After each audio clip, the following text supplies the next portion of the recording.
for furious. Okay, friend is fought for the phone.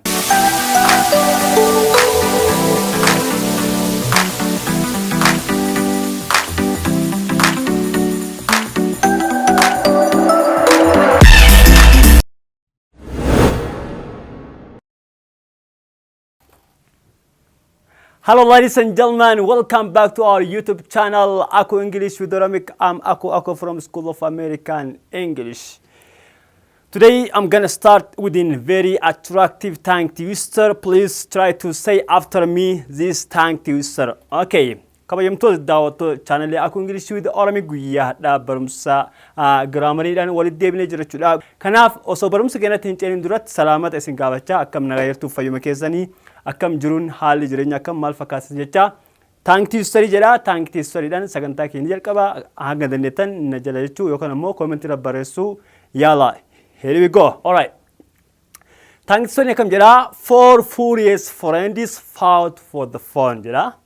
Four furious friends fought for the phone. Okay, once and for all. Four furious friends fought for the phone. Four furious friends fought for the phone. Four furious friends fought for the phone. Four furious. Okay, friends fought for the phone.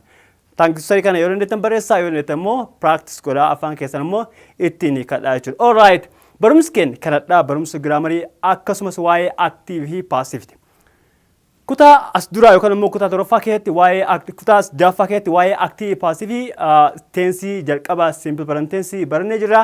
Hadha immoo present continuous tense barannee jechuudha. Active passive irra jira. Don't forget. All right. Waa'ee active passive yeroo barannu yeroo hundayyuu akka as dura isinitti himetti active keenya gara passive yeroo jijjiirru seera mataa fi qaba jennee jirra.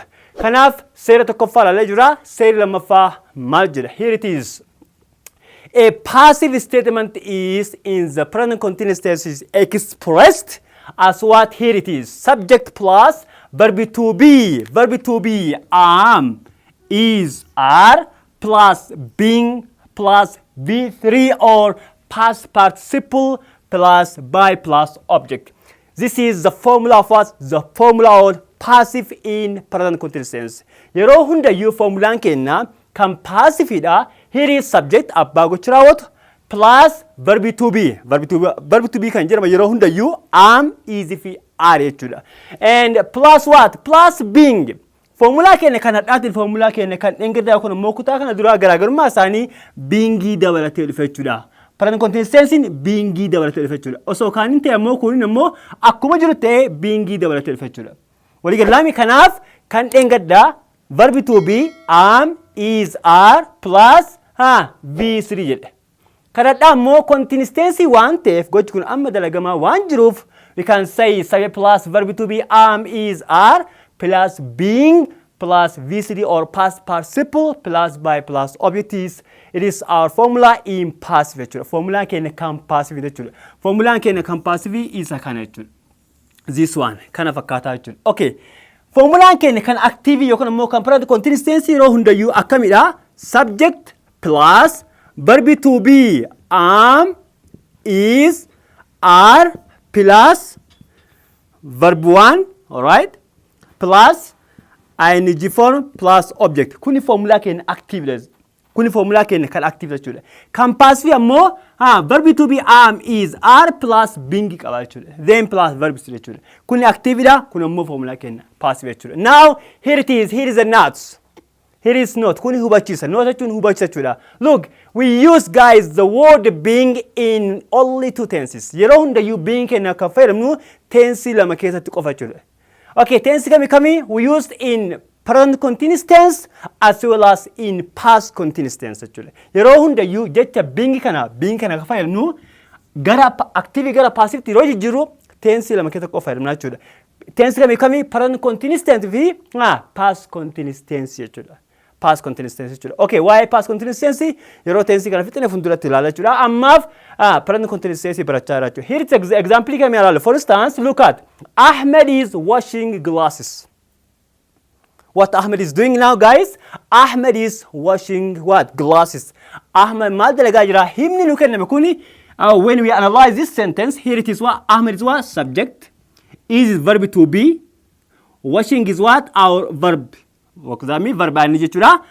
Glass what? It's our object jechura. Kuni tense kami tense present continuous tense active jechura. Tense kana gara passive jijjiiroo sin jedhe barsiisan. Jijjiiroo sin jedhe akkami jirta akkuma sin dura sinitti mee yeroo hundayyuu eessarraa qabna dhumarraa kana jechuudha. Objectii kenna irraa qabna jechuudha. Objectiin kenna gara yoo dhufu maal ta'a? Subjectii ta'a jechuudha. So himni kenna objectiin kenna singular imo plural addaan baafachuu qabdu. You should have to identify our objectives, whether it is singular or plural addaan baasta jechuudha. So here is glass what? It's plural. Look at here is. Isin kenna jira jechuudha. Kanaaf glaasii baay'ee ta'uu isaa agarsiisa jechuudha. Kanaaf glass jennaan glass eega plural ta'ee maal fayyadamna? Aarii fayyadamna jechuudha. So glasses are then what? Here is being jennaan. Okay, glasses are being washed. Washing kun maal ta'a? Verbisi ta'a jechuudha. Here it is. Verbisi ta'a jechuudha. So verbin kenna washing kenna regular waan ta'eef just we add only what? Ed on our verbs. So glasses are being washed by whom? By Ahmed. Ahmed maqam deebelne jira jechuudha. So Ahmed is washing glasses. Ahmed glassii glaasota yookaan immoo xaarmusoota dhiqaa jira. Yeroo gara passive deemnu immoo glass are being washed by whom? By Ahmed jechuudha. Okay, glaasonni yookaan immoo birciqoonni Ahmediin dhiqamuu jalqabame jechuudha. Hiikan isaa jechuudha. You see guys? So being jechuun jalqabamuu isaa agarsiisa jechuudha. All right, let's see example number 2. Here is she is serving coffee now. She is what? She is serving coffee now. Isheen maa godhaarti? Buna dhiyeessaarta jechuudha. She is serving coffee now. Isheen amma buna dhiyeessaarti. Himni kun maalidha? Active. Look. She is what? Our subject. It is what? Our verb to be. And the serving is what? V1. And the coffee is what? Is our object or noun. So now is what? Our time indicators. Now ni maa agarsiisa? Gochi tokko amma raawwatamu agarsiisa jechuudha. Yeroo hundayyuu jechuun now, today, at this moment, right now, tonight jedhamu kunniin hundinuu time indicators tense present continuous tense keessatti jechuudha. So tense kun amma ta'uu isaa qabatamaan nu agarsiisaa jira jechuudha. So she is serving coffee now. Isheen buna amma serve yookaan immoo dhiyeessaa jirti jechuudha. Hima kana gara passive yeroo jijjiirru maal goona? Akkuma isin dura isinitti yeroo hundayyuu eessaa jalqabna? Just we will start at the end of our sentence. So what's at the end of our sentence? Here is coffee. Bunni keenya dhumarra jira jechuudha. Kanaafiyyuu objectiin kun asitti yoo dhufu maal ta'a? Subject ta'a jechuudha. So coffee singular or plural? Coffee singular jechuudha. So coffee is then what? Coffee is then what? Being ta'a jechuudha. Formula keenya gadin isna guys. Okay, so coffee is being served. Kunillee regular jechuudha. Just we add what? We remove the word ing form just instead of ing form just we add what? Ed jechuudha. So served jechuudha. So coffee is being served by whom? Now by her jechuudha. So sabetin kenna shin kenna gara mijjirama gara abiti yeroo jiru maal ta'a? Her ta'a jechuudha. So coffee is being served now by her jechuudha. So bunni isheedhaan dhiyaatu jalqabame jechuudha. So himni kun maalidha? Passive ta'a jechuudha. Passive ta'a jechuudha. Being keessa jiraannan verbsin jiraannan passive akka ta'e hin beekama jechuudha. So okay, now let's see next example. Example nama fahamaa jedha. You are advising me. You are Mr. Cameraman. Imagine, okay, for instance, you are advising me. May he make a passive now. Try to respond to Jirami. You are advising me. Atina gorsarta. Ani isang gorfamu jalqabena jedham. Just laugh. Yeah. Okay. So laugh is what response. Yes. All right, let me. Okay. Hereafter just. Okay, no, we don't have time to ask him. Anyway, just if you cannot try, it's up to you. Okay, because the time is up.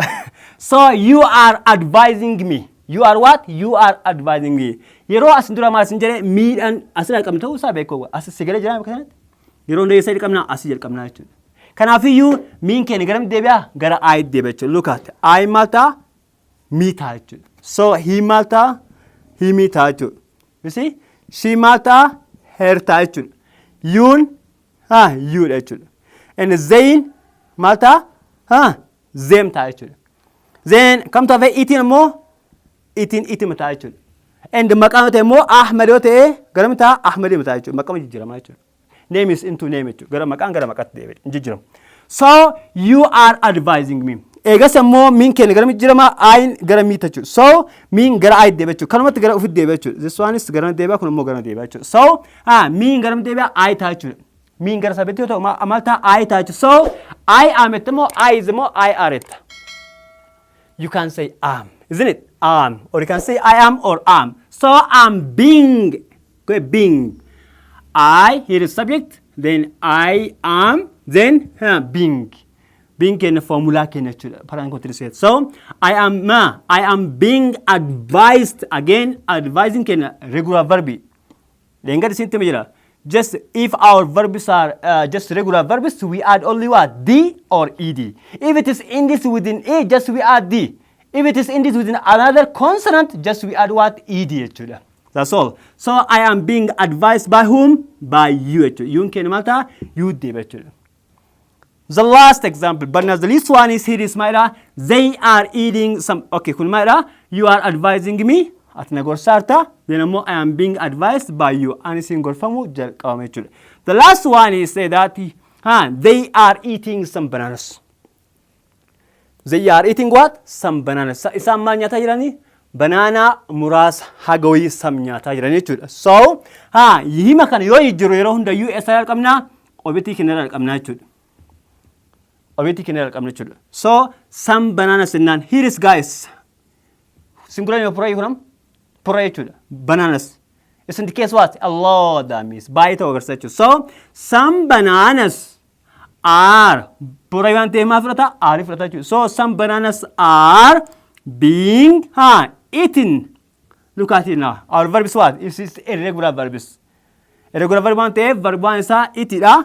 Verb 2 isaa eatidha. Verb 3 isaa maal ta'a? Eating ta'a jechuudha. So yeroo hundayyuu past participle verb 3 fayyadamna jechuudha. Eats, ate, it is what? Eating ta'a jechuudha. So some bananas are being eaten by whom? By them. They can maal ta'a? Them ta'a jechuudha. So kuni tensi lammaffaa yookaan immoo seera lammaffaa active gara passive yeroo jiru tensi present continuous keessatti haala kamiin fayyadamna kan jira jechuudha. Kamimtoota daawwattoota channel Aku English with Oromic barumsi keenya kanadha haala salphaan yeroo isaa gabaabsine jechuudha. Kan isin dhiyeessine kana fakkaata jechuudha. Yeroo biraa sagantaa biraatiin yookaan immoo tensi sadaffaa present perfectiin hanga walitti deemnutti nagaatti naaf turaa isin jechaa. Channel keenya yeroo hundayyuu akkuma duraanii subscribe, like, share godhaan yookaan immoo affeerraa kenna nu bira jiraadha. That's all what I have for today. Thanks for your time and patience. See ya. Love you all.